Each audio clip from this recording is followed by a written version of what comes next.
என்னது குளமா என்னது? எத்தனை தடவை இங்க வாங்க ஐயா, நீங்க தானே ஐயா வீட்டுக்காரங்க, நீங்க தான் கொட்ட சொன்னீங்கன்னு சொன்னாங்க, கொட்டிருக்கீங்களா ஐயா? குளம்னா அழுத்து போயிடுவான் ஐயா. ஒரு விஷயம் தெரியும், குளம்னா முதல்ல என்ன இருக்கு, நம்மளோட வாழ்வாதாரம். நீங்க இன்னைக்கு போட்டுறாங்க, நாளைக்கு அங்கனை போட்டுவாங்க, அங்கனை போட்டுவாங்க. குளம் அடுத்து நமக்கு இருக்குமா இருக்கா சொல்லுங்க. நான் சுந்தராண்டர் பேரூராட்சியோட கவுன்சிலர், முதல்ல தெரிஞ்சுக்கோங்க. என் ஊரை சுற்றி இங்க நான் சொல்றேன் கேளுங்க, என் ஊரை சுற்றி ஒவ்வொரு தடவையும் போய் நான் சண்டை போட்டு இது நகராட்சியே இந்த வேலையை பார்த்துட்டு நகராட்சி வண்டி தானே கொட்டிருக்கு. நகராட்சி போடணும்னா என்ன அர்த்தம்? நகராட்சி வண்டி தானே கொட்டிருக்கு. எப்படி நகராட்சி வண்டி கொட்டலாமா கொட்டக்கூடாதா?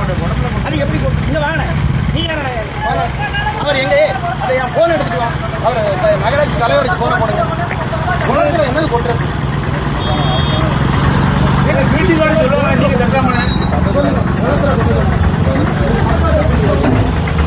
ஒவ்வொரு வீதியா வந்து குளத்தை சீரமைக்கணும், அது செய்யணும்னு எவ்வளவு பேரும் சொல்லிக்கணும். உங்களுக்கு தெரியுமா தெரியாதா?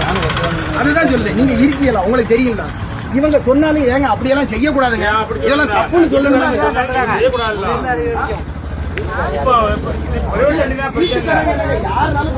அவர் சொல்றதெல்லாம் பிரச்சனை, அவர் வந்து என்ன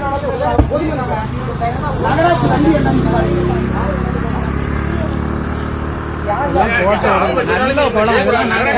உங்களுக்கு தெரியும்.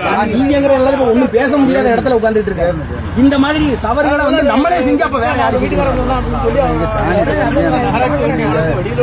சாணி தட்டணும்னா ரோட்ல தட்டட்டும், ரோட்டுக்காரங்க வந்து இங்க வந்து என்ன பாப்பாங்கன்னு பாக்கலாம்.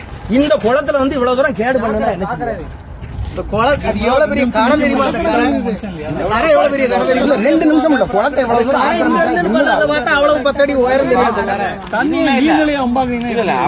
தண்ணி எங்க தெரியுமா? இது ஆக்கிரமிப்பு பண்ணில போட்டிருக்கு.